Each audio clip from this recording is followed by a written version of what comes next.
Midweek Encouragement. Great to be with you tonight. Thank you for joining in, and especially on this week where Thanksgiving is tomorrow, at least as it's recognized here in the United States. And we are truly thankful for each and every one of you.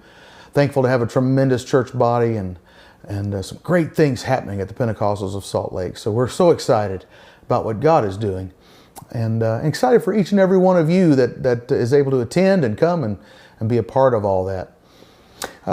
Tonight I want to take just a moment and talk about both thanks and giving. Thanks and giving. So if you were with us on Sunday, you heard some of this perhaps. If you were, this is a great reminder. If you were not, then it'd be great to follow along. In your Bible, if you will, turn to 1 Thessalonians 5, verses 16 through 18. 1 Thessalonians 5, 16 through 18 says this, if you'd like to read along with me. Rejoice always, pray without ceasing, in everything give thanks, for this is the will of God in Christ Jesus for you. In the United States, we have set aside the fourth Thursday of November every year to have a day of thanks for our nation. And we're the first nation in the world to actually declare a national holiday to give thanks. And I'm thankful for that. I'm grateful for that. That's amazing. As a country, we are encouraging all of us to stop and give thanks. To whom do you give thanks? Well, I suppose you could give thanks to a lot of different people for a lot of different things, but I think it was intended, and I believe that we should stop and give thanks to God because of our great freedoms, because of the ability we have to come together and worship God openly and freely. I thank God for that. Thank God for that opportunity and pray it continues. Thankfulness in general is going to lead us into the presence of God. In Luke 17, there's the story of the 10 lepers who approached Jesus. 10 lepers, and it says they stood afar off. And that was by design and needful. They did not want to cause any pollution, if you will, to Jesus. They didn't want to bring any uncleanness on Him. They didn't know who they were talking to or who they were interacting with, really, if that was indeed their concern. It was the law to stand afar off and not be close so as not to contaminate others with their uncleanness. But they stood afar off and they asked for mercy. And Jesus doesn't tell them they're healed. He doesn't tell them anything other than go show yourself to the priests. Which, again, by the law, that was what was required when one is cleansed from a skin ailment. And leprosy was kind of a catch-all word for a number of different skin ailments, and from psoriasis to full-blown leprosy as we know it today. So they turn and they go and they, in faith, start heading toward the priests, apparently, and then on their way, they realize they've been healed, and that's fantastic. That the open sores have covered over and are now scars. The ailments are gone on their body. Now the ravages of the disease are probably still there, but all of the other things that had to do with that disease were not there. The disease itself, and so they are on their way to show the priest and start the process of being ritually cleansed and allowed back into society, because otherwise they're always separated, always away, always outside, and never in. But there was one who turned away from the other 9 and ran back to Jesus, however long that may have been, and he this time did not stand afar off. He got close. It says he fell at his feet and thanked him. And Jesus says, where's the other 9? Weren't there 10 that were cleansed? Where are the others? And he tells the man his faith has made him well or whole. And the thought being this, that while he had been cleansed from the disease, now for this man, because of his gratefulness, the ravages of the disease are now healed. In other words, if he had lost some appendage, or had missing a finger or an earlobe or some other part of his body that had fallen off due to the ravages of whatever disease he had, that was completely healed, and he was whole now, and not just healed of the disease, but now completely made well. And why? Because he was thankful. Now, we don't know why the other 9 didn't return. Maybe they went to show their families. Maybe they continued on to see the priests. Whatever the case, it's certainly true that their lives now demonstrate how easy it is for each of us to receive God's blessings without stopping to thank Him for those blessings. It's easy because you get caught up in the moment, and yet I think giving thanks is something we all ought to do. Thankfulness can bring you into the presence of God.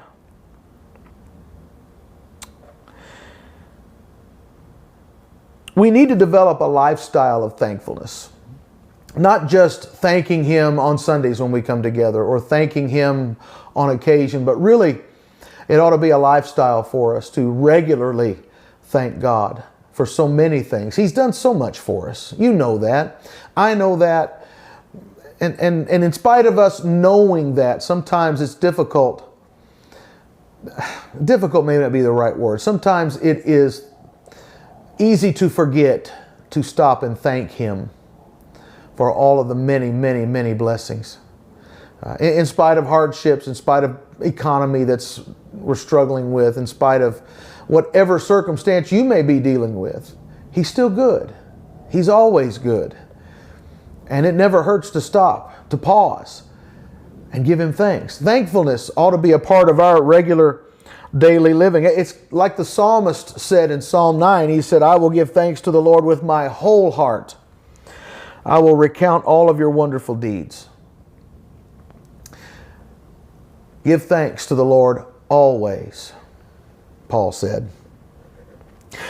A second thing we need to remember is that we should be thankful in all circumstances, and that is really the intent of 1 Thessalonians 5, where we started. See, Paul is writing to a church that's been ravaged by persecution. They're in trouble. They've had a great deal of hardship and pain. They've lost loved ones and those that are near to them to death and execution because of their stand for Jesus. And Paul, knowing that, tells them it's going to be all right. Hang in there, in other words, and be thankful in all of these things. Now, let's be clear. He's not telling them to be thankful for all these things. He says to be thankful in all these things. In other words, we're not thanking God for the pain and the trouble and the trauma and the trials. We're not thanking God for all the problems and the persecution. We're thanking God while we're in it for His goodness and His mercy, for leading us through the valley of the shadow of death. We're thanking Him while we're in those moments of difficulty. Not for them. Sin, sickness, sorrow, diseases, all those things didn't come from God anyway. You don't thank Him for those things, but while you're there, pause and find things to thank Him for. And while you're in those circumstances, you can still have a thankful heart.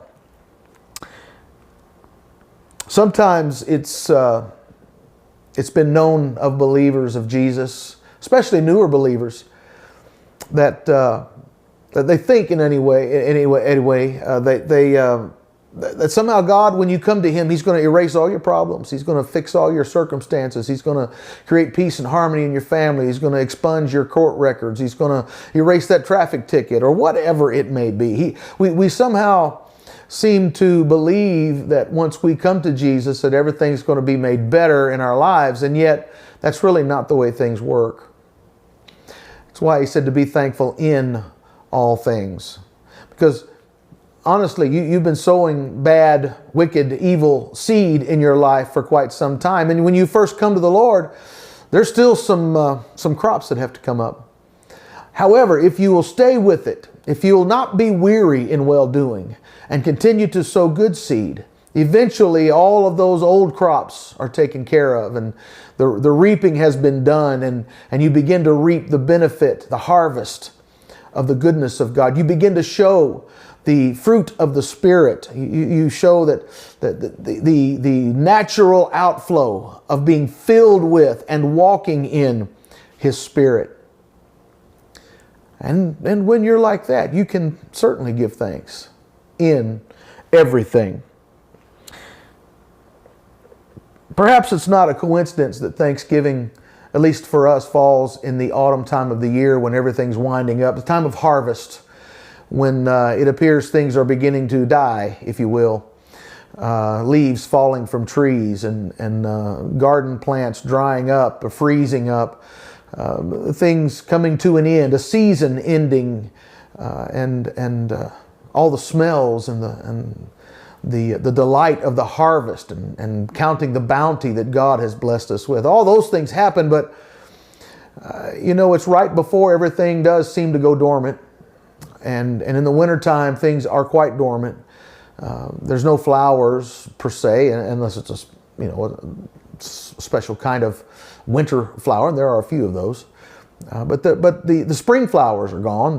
The summer flowers have gone. The leaves of deciduous plants are all gone, and nothing but naked limbs stretching into the heavens, and grass has stopped growing and turned brown in many cases.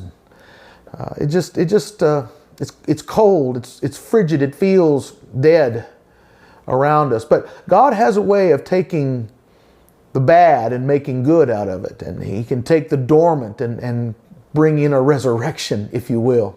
What was dead can come back to life and will come back to life. And that's really the beauty of spring. It's the reminder that God's never finished.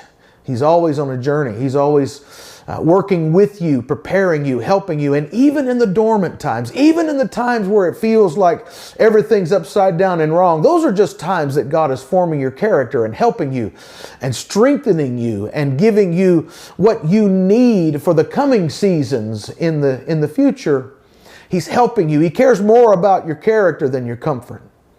And He's using those times to work on you and to love you. And even in the worst of times, He will take those things and redeem them and make them fit His purpose in you so that you could be better when it's all said and done. Again, that's why the psalmist talks about going through the valley of the shadow of death and not being rescued from it, because there was purpose in the valley.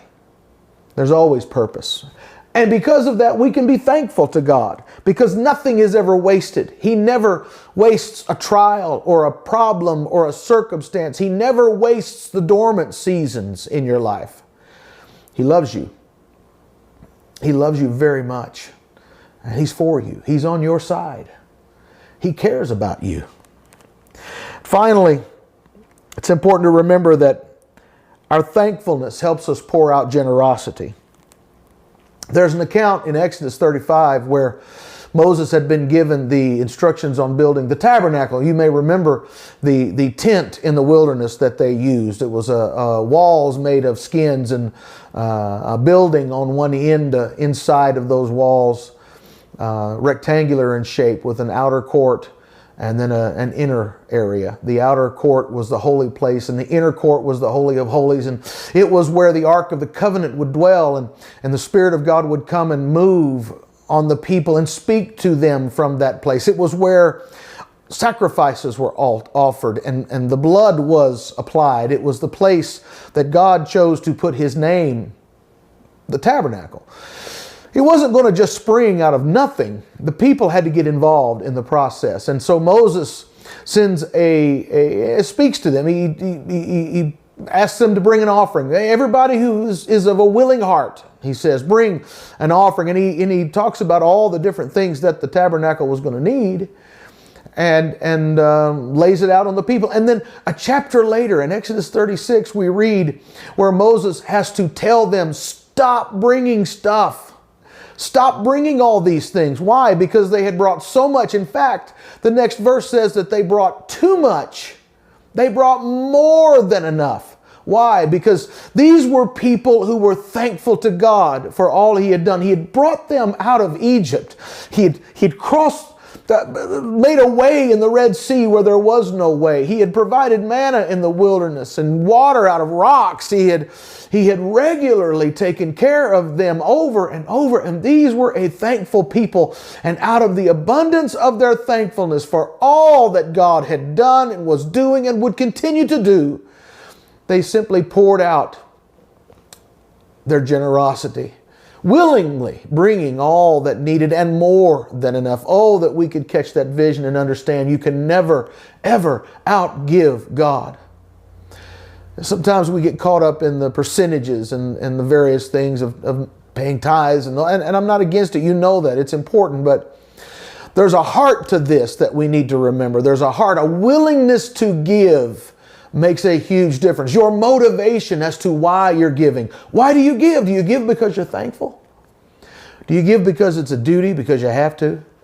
Or do you give out of a willing heart, out of a thankful heart, out of a willing spirit because He's good and His mercy is everlasting and His truth endures to all generations? Giving is one of our core values, giving in generosity. Generosity in giving. We give generously, willingly, lovingly. We want to give, and we do. We do. When you withhold those things, it has a negative effect on your spirit. You may want to and you may like to, but if you don't do it, for whatever reason, it will have a negative impact on your spirit and on your relationship with God. There's been some scientific research lately that has found a neurological link between gratitude and generosity. So not only does the Bible teach it, but science has confirmed that when you count your blessings, it's very different than when you count your cash. Because gratitude points us toward moral behaviors and reciprocity and these motivations that help us in that whole pay it forward thing. I'll talk about that in a minute. Apparently, our brain literally makes us feel richer when the others around us are doing well. Is it any wonder Jesus told us that there were two great commandments? The first being love God with your heart, soul, mind, and strength. But the second, like the first, what was it? Yeah, love your neighbor as yourself. Do good for others. Love your neighbors. Do you know your neighbors? Love your neighbors. Give to your neighbors with no expectation of anything in return. Love your neighbors. Watch what God does in their lives, because you will feel richer. You will feel better when you give to someone else with a willing, loving heart under the right motivations. Back in 2020, there was a story, kind of one of those feel-good stories. It happened in Minnesota, and it was at a Dairy Queen of all places. On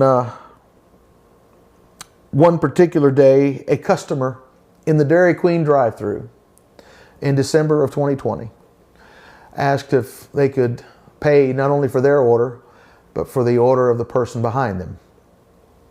That started a chain reaction pay it forward movement that lasted through some 900 customers and a minimum of $10,000 in sales over 2.5 days. Both of the nights that they closed, the last customer, paid in advance for the first customer the next morning. It impacted more than 900 customers. It impacted the nation and the world, really. It became a phenomenon. It started this whole idea of paying it forward, which still happens from time to time. Everybody was impacted. The employees, the restaurant, bystanders, everything that went on social media, and everybody who read it on social media. Everybody in the community. The spirits were lifted because they saw this small but significant expression of love for one another. So you see, no matter what you're facing today, as individuals, as a church, you can take a moment and get your eyes off your pain, get your eyes off your past, Get your eyes off of all the negativity around you. And there's more than enough to go around. But turn your eyes toward Jesus. Be thankful to Him for what He's done, and do something good for someone else, and see what happens in your spirit, in your life.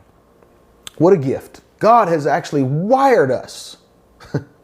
He has wired us in such a way that when we obey His command to be grateful, our own lives improved, our well-being improves, our mentality improves, our spirits lift. And the lives of everyone around us is positively impacted. I pray you have a tremendous Thanksgiving. Tomorrow, I pray you have friends, family, loved ones. Or maybe it's just you or you and your partner, whatever the case may be. We're so happy that you're able to be together with someone. Or at the very least, you can turn your eyes toward Jesus and take some time to tell Him thank you for all He has done for you, for your family, for your church. It's good to give thanks. And it's good to give. Thanks and giving go together. I love you so much. Thank you for joining tonight and being a part of this time that we have every week together. I pray you are blessed abundantly above measure. I pray that you continue on your walk with God in a positive way, and that you are learning and growing and becoming everything that Jesus wants you to be, because He loves you and He is on your side. Don't forget that. He loves you and He's for you. So here we go.